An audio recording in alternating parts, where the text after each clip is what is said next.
duha pa ka buwan sa dili pa ang Pasko mga kapuso, apan ani ay mga bata nga sayong nakadawat og pinaskuhan. Kapin 500 ka mga estudyante ang gihatagan og mga hygiene kits.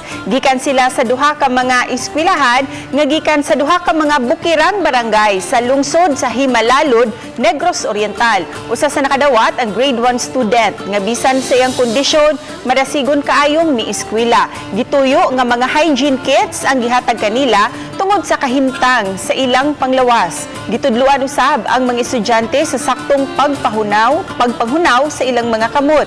Gipasiugdahan kini sa mga nurses sa DepEd, kaabag ang GMA Kapuso Foundation.